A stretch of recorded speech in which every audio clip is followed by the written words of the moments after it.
Hey, I'm Alex Radcliffe from Board Game Co., and this is Two Back or Not to Back, where we're going to dive into a bunch of crowdfunding campaigns. We're going to talk about the games, are they worth getting, all of that stuff. And yes, it is Monday, and yes, this video is very, very, very late. I was up till 3 a.m. last night just trying to do a crowdfunding research to the wee hours of the morning. That's after filming nine videos yesterday while I try to catch up from travel and holidays and all those things. There's a lot of work that goes into the channel, and speaking of which, if you appreciate the work, if you appreciate the research, the videos, all the long hours, I do have a Patreon that's linked in every single video down below. Any little bit helps. It is appreciated, and not only do you get, the joy and fun of supporting me, which I appreciate, thank you, but also you go ahead and get a bunch of videos. There's exclusive content, there's a schedule that goes up every week, there's a unfair and unbalanced video that goes up every single week along with Two Back or Not to Back, which tries to desperately convince you not to back any crowdfunding campaigns to save you as much money as possible. Whatever you can do or whatnot is appreciated. But past that, moving on to Cult of the Now. Cult of the Now is where we take a look at games you can go ahead and get your hands on now. Crowdfunding is full of a lot of amazing, incredible games. Many of the games in my top 100 games of all time are from crowdfunding, and there's a lot of fun experiences out there. But also, they cost a lot of money, there's risks involved, there's waits, delays, there's uncertainty, there's a lack of review content, and so Cult of the Now is the opportunity to focus on games that are currently available. Technically, Apiary is a pre-order, but it's available-ish. People are getting their hands on this game. Apiary is from Stonemaier Games. I have a review on the channel, I have a gameplay on the channel. This is a game that I very much enjoyed, but more importantly, you can take a look at a bunch of other channels and see what they have thought of the game and get an overall opinion of whether this game is right for you, and you get a lot of fun little B dice in it as well. There's great components, great quality, all that fun stuff. That's going to be Apiary from Stonemaier Games over on Miniature Market. And not sponsored by Miniature Market or anything, but speaking of which, the sponsor of today's video is Aberration. Aberration from Ghostfire Gaming, or more specifically the sponsor is Ghostfire Gaming, talking about Aberration, which is currently over on Gamefound with a few days left to go on the project. And Aberration is a bag builder cooperative tower defense experience with asymmetrical player powers as you try to work together with the other players, trying to survive the night, trying to ensure the fear does not escalate before you ultimately achieve your victory conditions in the game. There's expansions, there's miniatures, there's a whole bunch of things, including geese, a bunch of geese that will hunt you down, with a bunch of asymmetric, player powers. You can combine a character role as well as character abilities, combine that with the bag building, so you try to figure out how to build out your bag based on the board state, based on your character abilities, based on the teammates that you're working with. Aberration from Ghostfire Gaming is over on Gamefound with a few days left. And before we dive into the actual campaigns, disclaimer that I do work for Gamefound. Please take that into account as we go through these campaigns. I've been doing this series for 3-4 years now, but I've been working for Gamefound since August of 2022. Just take that into account as we go through these campaigns. Which means finally, oh wait, no, not finally, I'm sorry. One more thing before we start the video. Speaking of Gamefound over here, if you are someone who's interested in running campaigns or any of that, Gamefound is currently doing a series of AMAs. They've been doing a series of AMAs with different people within the company. I'll be doing mine over on the Crowdfunding Nerds community. I'll link to that down below. But over in the Crowdfunding Nerds community over on Facebook, I'll be doing mine on Thursday, October 19th at 11 o'clock EST. I'll be doing a live AMA over on Crowdfunding Nerds if you are someone who's interested in running campaigns and learning more about that. But with that, we can finally starting off with board game adjacent over here. We have Board Butler, flattens your game boards. Board Butler with 1,600 backers, $36,000 raised, 11 days to go.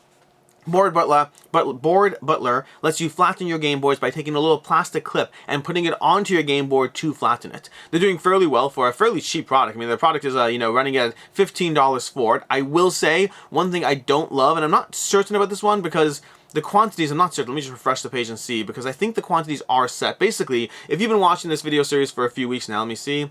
Yeah, it might actually be genuine, but I'm just not certain. But either way, basically, before we get into what I was going to talk about, let's talk about Board Butler. It's going to run you around $15 for a set of 6 clips, and the goal is to flatten your board, so you can go ahead and instead of having to bend your boards, you can flatten and put it on the table. I do find some of the advertising fun. Like, I don't know anyone who's ever played a game of Root with a board like this. The boards can start like that. Usually by the time you're playing, it's a lot flatter, if not perfectly flat, and there's a lot of things you can do to flatten out a board, including reverse bending it while being mindful of your boards, which is what I personally use. For me, this product doesn't actually have it doesn't work for what I do, just because I've never had this problem genuinely be a problem, but I recognize how close it can be to a problem, that I'm glad this exists for those that it does work for. It also does have a drop of table lift to it, just fact that when you get this is going to lift your board a drop off the table, hopefully evenly across them, but it will keep your board flat. That's basically the idea over here. It's a board game accessory. They go through the campaign, they talk about all the things, they show you the stuff, all good things. They show you different board configurations so you can see if this is a game that, not a game, see if this is a product that's right for you. The one thing I don't necessarily love, but with the caveat I'm not certain if it's the way it is they have that VIP thing that we've talked about in several past several weeks, where they currently have hey, here's a set of 6 clips for $20, but here's a set of 6 clips for $5 less, but it's a limited pledge. There's only 22 left of 625. That might be genuine, or it might be a moving target, and I'm not certain only because it hasn't moved in the past day or two. And so that might be a genuine target, but I think 625 and then 750 I think it was, or 775. Oh no, it is moving. It is moving. Never mind. They are moving. So this was 750 yesterday. So it is indeed, once again, a moving target. Basically, and I've been talking about this for several weeks now, I do not like this new approach where crowdfunding gives you 2 pledge levels, one that is limited but is lying to you. Like, not like debated, they're lying to you. They're straight up, the same way fake stretch goal is lying, I'll grant that. But over here, this pledge level, this moving target, this limited quantity thing, that is not a limited quantity, that is a sense of urgency. So go ahead and back it or don't, but this is just them trying to give you a sense of false urgency so you can go ahead and back the thing, feeling like right now you'll lock yourself in and you're invested, but you can wait till the end of the campaign. This will be available the whole way through because they've been adjusting those numbers as they go. I do not like it when campaigns do this. I'm going to call it every single time it happens until I just give up because of standard practice, which I hope never gets to that point. But that's going to be Board Butler over here with a board game accessory that is, designed to keep your games flat. Moving on over here, we have the Board Game Organizer. This is a relaunch. They previously launched this. They had a different name before, but they coming to you from Game Hub. This is basically a dice tower and a board game organizer and a set of components all in one. They're doing a little better than it was last time. I think last time it capped out around 17,000. Now it's currently at 21,000 with 18 days to go, so still room to grow. But this is a board game organizer, an opportunity to get this very cool, very travelable dice tower with, a movable, travelable dice tower with all the various component trays that you need to be able to go ahead and organize it on the go. So it's not just a set of organizers. It's not just a dice tower. It's not just a travel set. It's all of those things together in one. The price is going to run you at $99 for the exclusive Kickstarter price over here, and then it goes up depending on the more stuff you get, the larger the tower you get, all of that. That's going to be the board game organizer. Then moving on, we have another board game adjacent category. I wasn't sure whether this goes straight into board games or board game adjacent, and I'll admit that I can't guarantee I'm always 100% consistent with how and where I do these. But this is the Great Tea Robbery, an immersive mystery adventure, which means it's basically an escape room in a box, which kind of makes it a board game, but I wasn't totally certain. In fact, there's even a board game in the campaign called the Great Tea Robbery, but it's not really the focus of the campaign, so I'm not entirely sure. But either way, we have over here the Great Tea Robbery, $56,000, 330 backers, 23 days to go. This one, there was another company. Here we go. Yeah, there was another campaign that did the whole limited pledges over here. We have 12 left of 275 for this, which is going to be $150 for the early bird, and it's $170 if you miss that, of which 2 people are currently backing that. But this is limited. At $275, it's limited. Again, I'm skeptical that it is. I think this is becoming more and more common. I do not like it one bit. It's basically just lying to you about the limited amounts of pledges to get you to incentivize you to back early. It works, by the way. It works, which is why they lie to you, but at the end of the day, it is lying to you. This is a whole different conversation. I'll do a full video on this, I think, at some point.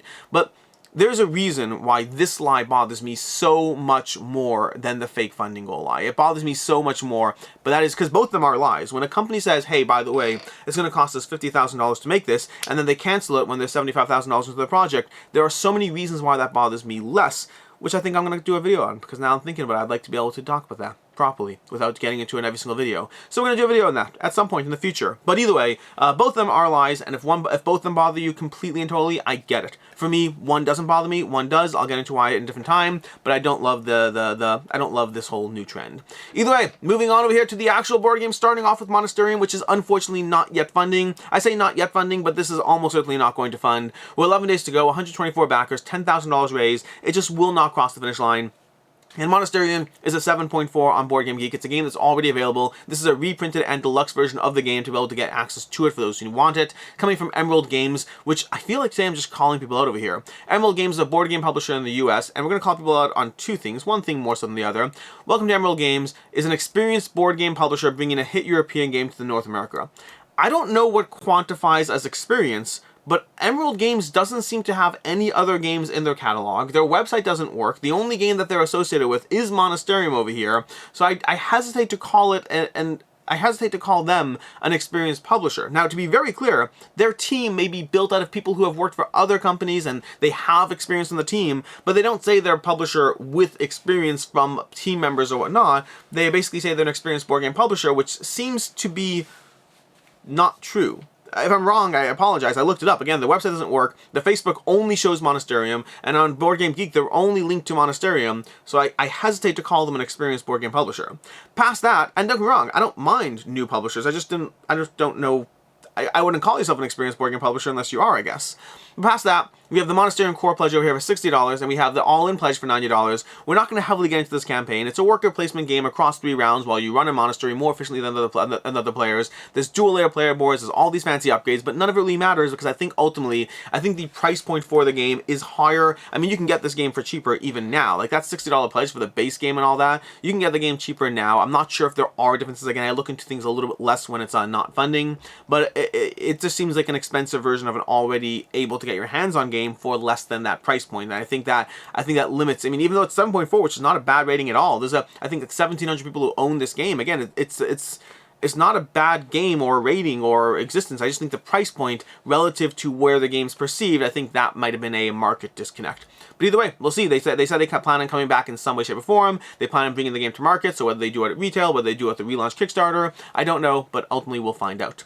Moving on, we have the Night Cage Shrieking Hollow. 3,000 backers, $215,000 raised, 3 days to go. This video, by the way, this is an excellent video. I highly recommend watching the video for a solid sense of urgency, of fear, of tenseness as you go through this. But the Night Cage is a cooperative experience that is best played in the dark by candlelight, just for the record. It's 100% the best way to play this game. But in the Night Cage, you're basically wandering around this board and you're wandering around with light. You have light that tethers you in place. You see, all the tiles will drop if you're not on them or if they're not connected to you by light. But you're constantly wandering around the board trying to find the key so you can escape, being mindful of the various terrors that you'll walk into and how to defeat those terrors and how to wander around the board. And the Shrieking Hollow expansion adds an entirely new sideboard where you have to keep this beast from the depths of the ground. You have to keep them at bay, ideally by sacrificing yourself to be able to fall into the pit so you can hold them at bay with your light. So you need to kind of be mindful of having a player who's actually actively in danger, but using their light to keep this beast at bay until eventually you can no longer do so because the various tiles you'll find that will eventually pull them out anyway.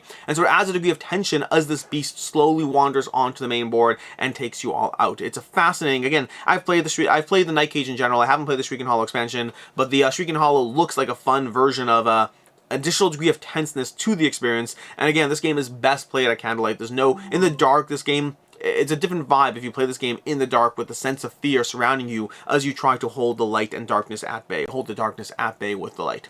That's going to be the basic game over here. As far as the pledge levels are here, we have $25 for the Terrors expansion. That's going to be the retail version of the game. You have the $55 for the deluxe acrylic tile version of the expansion. We have $65 for the standard edition of the base game and the expansion combined. So you have both those for there. And we have $145 for all of these together if you want the full deluxe acrylic everything for both the base game and the expansion. As far as should you back or should you not, will it hold its value? If you're getting it at retail, I would just get it at retail. I think it'll be cheaper there. But if you are getting the deluxe version of the game, surprisingly, this is one of those games that actually has held its value overall. I can't guarantee every single version or copy, but looking on Board Game Geek, looking on eBay at sold listings for the original deluxe version of the game, the Night Cage is one that has held its value. And it's one of those things, like, I have a degree of, call it instinct, when I look through the campaign based on other similar campaigns, based on the publisher, based on the game, based on how popular the game is. I have a kind of instinct of whether a game will hold this value, but I still do the market research every single time because of things like the Night Cage. This is one where instinctively I wouldn't have thought it sold this value. I wouldn't have thought it would hold its value. I would have thought, oh, it sold for less than it, because the Night Cage is a good game, but it hasn't received that much buzz. It's a good game. It's a game people like, but yeah, this is one that the original game did hold its value. So if you are interested in that acrylic deluxe version of the game, it may well be the best place to get it over on Kickstarter now. Moving on, we have Keyforge Grim Reminders over here on Gamefound. Keyforge Grim Reminders from Ghost Galaxy is going to be the newest iteration of Keyforge, which was published by Fantasy Flight for a bit, and then we had the Winds of Exchange published by Ghost Galaxy, and now we have Keyforge Grim Reminders being published over here as well, the newest edition of the game, the newest set of Keyforge. I believe it adds a full new house. It adds curse cards, or at least I think it adds curse cards. I don't recall seeing curse cards in the past. Curse cards are cards you give your opponent in the game, but the general idea of Keyforge is it's a programmatically generated game where where every single deck is completely unique in the game. Every deck that any player has is completely and totally unique. And there's no deck building. At least it's not deck building in the typical sense. There is the opportunity to buy a deck of cards that you can deck build with, but they're not tournament legal. The game gives you a pre-generated deck. You use that deck, and the general goal is to craft your keys by gathering either, I think it's either, gathering either in the game and trying to keep your opponents at bay and trying to sort of hurt their creatures so they can't tap and gather either. So it's lots of control, more so than directly pinging your opponent for health, but you are ultimately trying to gather the either needed to forge those keys. That's hence the name Keyforge. It's designed by Richard Garfield, who's a designer of Magic the Gathering, as well as I think it's co-designed by Richard Garfield, and maybe completely designed, I'm not entirely sure. But either way, there's a lot of pledge levels to go through over here, and I'm not going to go through them all. I will talk in some generalities just because of how many pledge levels they have and all the extras and perks, but you can buy individual decks, you can buy the initial starter set, you can buy the Reaper of Aether, which is going to give you a bunch of sets and personalized stuff as well. You can get personalized art and board games and player mats and decks, so you have that opportunity. You can get your own pre-generated deck that is your name, and your name meaning whatever name you choose to put on it. So you can call it, I don't know, I'm not gonna try to pretend names. Any name you want, you can throw on it. You have the $450 Breaker of Change, which gives you more content, more packs. $775 for more packs. $1,500 for the Architect of the Crucible, which is going to be the highest, best value in all of those things. And I'm not going to go through each of these, but I will talk about a few generalities just to be able to talk about the game. First of all, over here, so if you're buying individual packs over here, generally the Keyforge system, if your goal is just to play the game and you're not overly concerned, getting copies on eBay of used decks that people have moved on from is the cheapest way to be able to play this game while having a good time and being able to experience the game. If you are specifically looking for newer packs over here, getting a pack of individual packs over here, this $75 for a bunch of packs, it will give you the stretch goals, which is nice. That's the main reason to get this, but ultimately the price per pack is going to be much cheaper getting it down the road. As you move higher up, if you are willing to spend money on this game, the price point of what you can get on crowdfunding on Gamefound versus the price point later is actually better. If you look through these pledge levels, the amount of booster packs you get versus the cost of those booster packs down the road, as you get to these higher pledge levels, you are actually getting a better value on those booster packs comparative to what you would get at retail. So again, if your goal is to buy it used, the cheapest way is to just go ahead on eBay and buy used packs when the game comes out. If your goal is to get new stuff specifically, then realistically the best way to do that is to be able to spend a lot of money on the game to get a better price per pack, and you'll also be getting extras. Like if you get this $1,500 pack, your price per pack goes down compared to what your options are anyways, plus you're getting all these other extras and plushies and personalized goods for free. So Keyforge is in a weird place where it is a good value if you're willing to spend a lot of money, and it's less of a good value if you're not willing to spend a lot of money. That's kind of where this campaign ends up as far as the whole value aspect of what should you get, what should you not. And then again, if your goal is just to experience the game, easily buying used decks on eBay is you can get a ton of stuff for bargain basement prices if you're willing to do all that. And that's kind of where we are with Keyforge. And then of course the shipping, you want to factor all of that on as well. It still won't change the overall value. I took that into account as we went through that. But that is going to be Keyforge, Grim Reminders from Ghost Galaxy Gaming. Past that, let's see if we have this over here. Here we have the collector set. This one's a big one over here. The collector set is one that on the last campaign held this value very strongly, and I assume it will as well over here. Basically, the Keyforge collector set is a set that gives you all the cards that are printed so you can deck build. Maybe you want 2 of these, 3 of these, maybe you want to be able to craft and build your custom decks. It's not tournament legal because Keyforge decks are officially meant to be pre-generated decks, but if you want to sit around with some friends and utilize the system but being able to just, build your decks how you want, this will let you do so with the collector set. And again, it gives you a copy of every card, so you might need 2 or 3 of them if you're trying to really have a lot of deck building fun and experience. Then there's playmats, as well as plushies and all the other things going on in the campaign. And that is Keyforge Grim Reminders over on Gamefound. Moving on, we have Davy Jones' Locker, Curse of the Ghost Ships expansion. 949 backers, $62,000 raised, 14 days to go. Davy Jones' Locker is basically, it's at 8.6. It's actually not, by the way. This is like the only time I've ever seen a campaign advertised as less. It's currently an 8.7 on Board Game Geek, not an 8.6. So you can update that graphic, and 8.7 is even bigger. Granted, with a limited pool of people who are rating the game. If you look at the ratings, there's like 30, 40 people rating the game. And I did look through a bunch, not all of them. Some of them, this is the only game they've rated, and others have rated plenty of other games. So take that into account. In general, whenever you put out a game, it obviously makes sense to ask your fans, your family, your backers. It makes sense to ask people to rate their game, which means the whole reason Board Game Geek is structured by having more ratings equals a better rating is because of the fact that a handful of ratings can make your game seem higher than it would be. As soon as you get, another 100 ratings, you start getting a bigger sample size of general opinion and less of a sample size of friends and family and all that kind of stuff. So as much as an 8.7 is an amazing rating, with only 40, 50 ratings, take that with a grain of salt. salt. I think the game is likely good, but just take it with a grain of salt relative to where it stands up to other games. $63,000, 955 backers, 14 days to go. This is the expansion to Davy Jones' Locker. Davy Jones' Locker is a cooperative game that takes place in 2 phases. You're going to have the first phase where you try to wander around, build up a ship, and prepare for the inevitable fight against the Kraken in the second phase of the game. So it's a 2-phase cooperative experience as you power up and then take down the big bad. This is going to add the Ghost Ships expansion, which adds the Banshee over here. It adds a new location, it adds Curse Gold, it adds new mechanic of possession, it adds special equipment, and siphoning over here, which basically has the ability where you can siphon souls from the Banshee to damage it in the game. And so it adds new mechanics to the game, new aspects to it. So if you like Davy Jones' Locker and you're looking for new content for the game, that's what this game has. And currently I think they have a fairly decent adoption rating. They had like 1,700 backers in the first campaign, and they have 1,000 on the second one, which for an expansion-based campaign that wasn't super popular, and of course the fact that we have 14 days to go, overall that's pretty solid across the board. As far as should you back it, should you not, will it hold its value, it's very hard to say. The price points on this one over here are going to run you $40 for the Curse of the Ghost Ship expansion. It's going to run you $85 for the Kraken Wakes over here to receive the original base game, which is a little more expensive than it was the first time around. I think it was $75 the first time around. And then we have the Kraken Wakes plus the Ghost Ship expansion for $120. The tricky part is there's not a lot of sales either on eBay or on the Board Game Geek marketplace of this game. And so the one sale, like I think I saw like one sale, and it didn't hold its value. It sold for less than what people paid for it. But the tricky part there, not a lot less, but a little less, the tricky part there is it's such a small sample size that this might end up in that category of whether or not it will hold its value. I don't have enough data to say it will or won't. Well, at least not, yeah, I don't have enough. I have one sale I could find, and so it's hard to really realistically say. The flip side of that is that also means that if you are interested in this game, getting it right here might be the best opportunity to get your hands in it if it's not going to have a wide secondary market availability. So that's the tricky part. I don't know if it'll hold its value. There's just not enough data to say for sure, but it might be your best opportunity to get the game if you're looking for the game. Moving on, we have Erune Light and Darkness. 1,100 backers, $187,000 raised, 14 days to go, which is pretty solid for them so far. The original campaign on this, this is a follow-up, it's an expansion, Erune Light and Darkness. The original campaign did around 160,000, 170,000, which means this one's going to do much better over the original campaign. This is an expansion to Erune. Basically, Erune is a dungeon crawler, an app-driven dungeon crawler. By the way, highly recommend watching this video. It is like 6 minutes long, so if you don't have the full 6 minutes, I totally get that.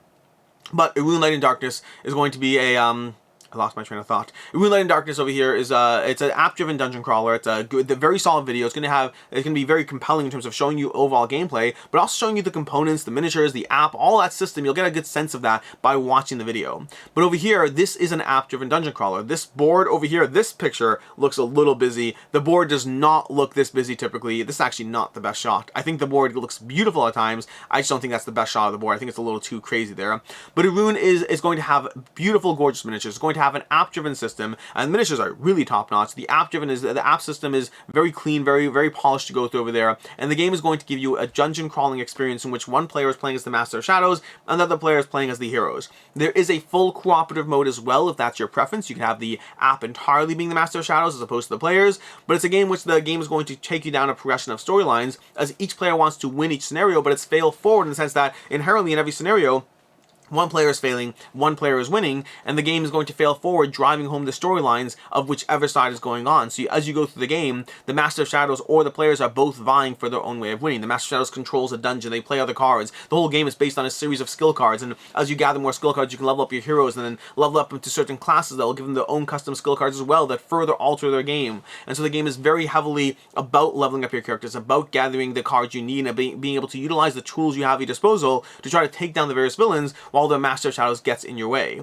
A big part of the expansion, in addition to new characters, the expansion gives you new characters. It gives you the monk, it gives you the demon huntress, but it also gives the Master of Shadows a lot more control compared to the original game. So the Master of Shadows is less of a dungeon master and more of a full-fledged player. Still a dungeon master in a sense, but more of a full-fledged player as they go through the game. That's basically what you have over here. There's a lot of content for the game, a lot of beautiful miniatures, a lot of tiles and art and components and content. Just a ton of things for this game. This is Erune, the Light and Darkness expansion for the game. Also, by the way, I apologize for this earlier, disclaimer that Board Game Co. did do a paid gameplay for Erune Light and Darkness. Please take that into account as we go through this game. But past that, as far as the pledges over here, we have €89 for the Legendary Pledge expansion over here. We have €139 for the Legendary Pledge all in, giving you a bunch of premium extras over here that you probably don't need most of these, but that's up to you if you want those. We have €215 for the Master Pledge, giving you the full core game and both expansions and the Light and Darkness box as well. And then we have €265 for all in over there, and then the God Pledge, which just lets you be in the game, and that's all gone. They already have 10 backers who want to be in the game in Erune, Light and Darkness. As far as should you back or should you not, will it hold its value? Unfortunately, mostly not. Erune, Light and Darkness, if you look at the original game, both on eBay and on the Board Game Marketplace, the original game is sold for, I can't remember the exact price point, I have to look up the original campaign, but it sells for like nearly half the price of what people paid for it based on the Heroic Pledge. Like the Heroic Pledge, which was like €130, €140, something like that, is a high, maybe it might have been €110.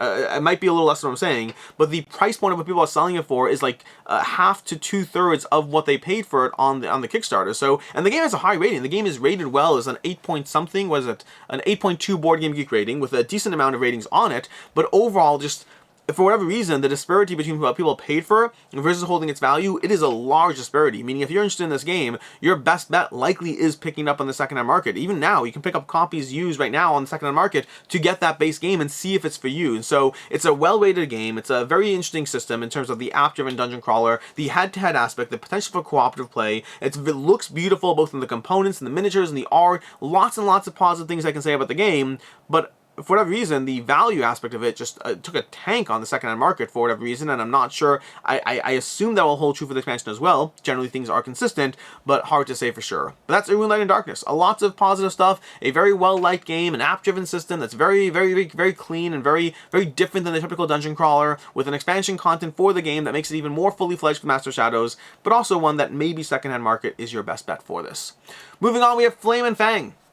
Be a dragon, fight, fly, and hunt together to survive and reveal the story in this tabletop board game. 554 backers, $27,000 raised. Technically, I'm realizing now, technically this should be in the not yet funded category, but I didn't realize that the bar was really, really close. Instead of actually crossing it, it will cross that finish line. So either way, Flame and Fang over here, this is going to be a cooperative game, a solo or cooperative experience of taking care of a bunch of dragons as they wander off on an adventure across a series of interlinked stories, going through a campaign, leveling up, getting permanent progression to your character as you go through this. The game's going to have a lot of deck crafting, going to be deck building every single game, although you'll reset most of that as you go through it.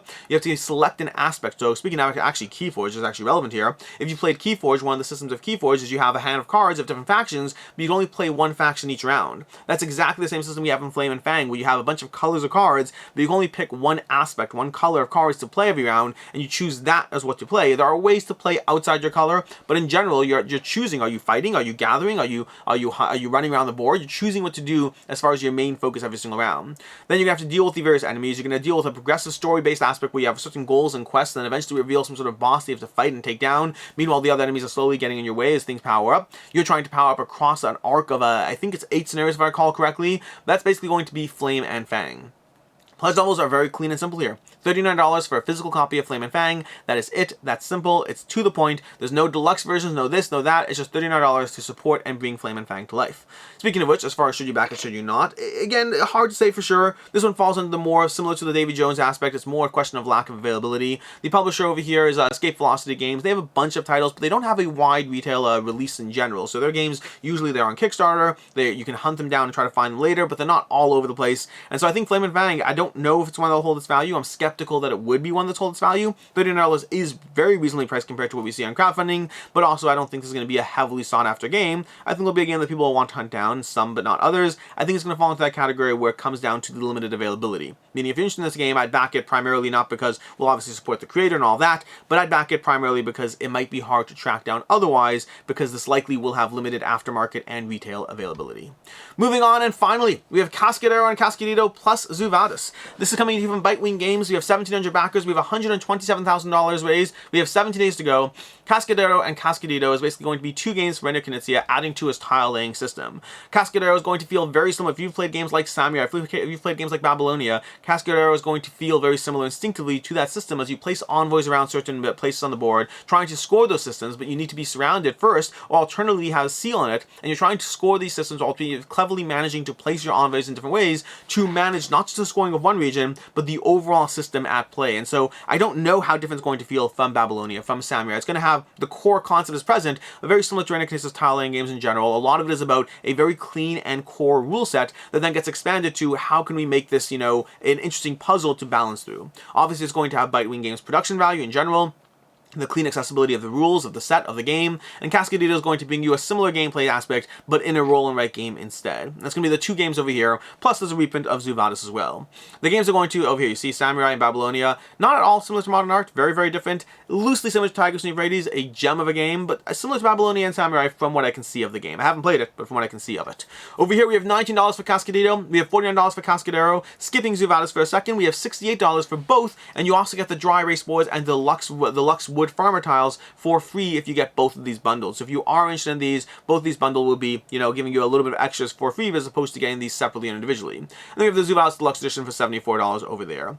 As far as Show You Back and Show You Not will hold this value. These games will have a retailer release that is cheaper than what you're seeing over here. And again, the prices aren't even bad. I mean, $19, the biggest issue there is you have to pay for shipping. $49 over here, again, not bad, but I think ultimately the retail release of these games will be cheaper. But if you are looking for those deluxe components, I think overall Bitewing Games have done generally a good job of producing clean, well-produced games with simple deluxe editions that are sought after because they give you just that little bit of extra in a game system that so far has been overall well liked. So I think overall the value aspect of this is good, not necessarily great. If you want the game at the cheapest form possible, just wait for retail on any and all of these. If you want to get the game with the deluxe extras and all that stuff, I think there's a decent job to hold its value, as this is a Renekinesis tile laying game, which will likely be sought after enough that having those extras that are otherwise harder to track down will likely make this a game that holds its value-ish. I don't think you're talking about anything major, but you know, if it's a game that's not for you, you can likely get your money back on it.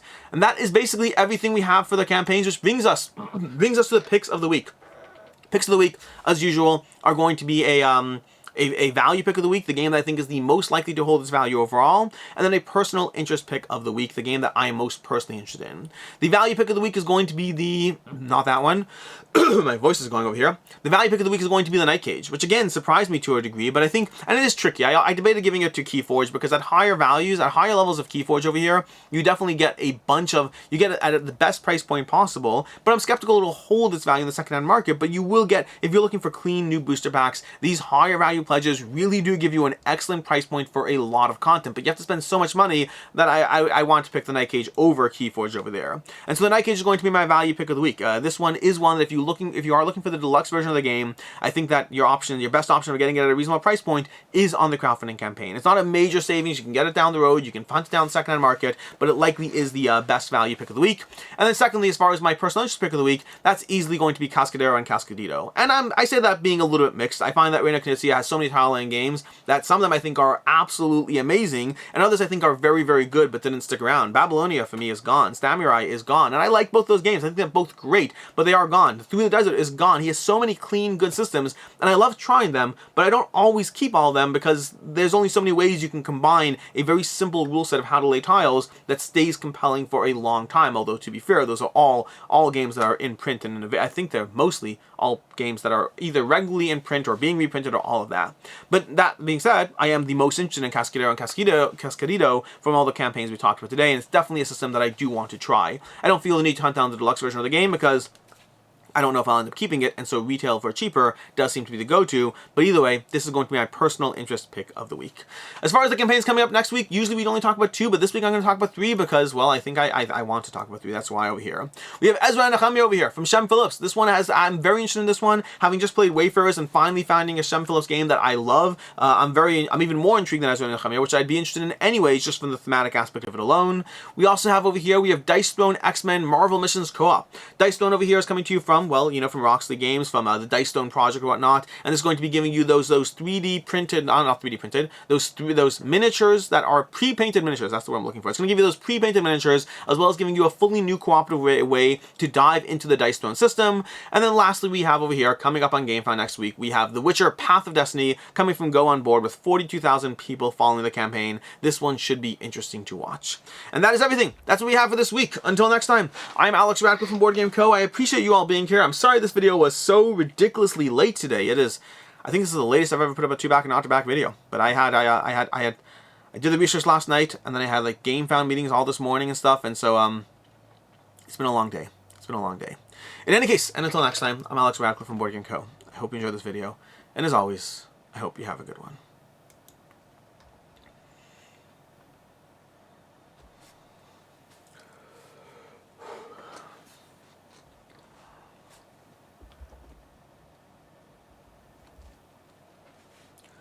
I was at this museum for like a dinosaur experience, and a clumsy paleontologist walked onto the stage with a stegosaurus skull.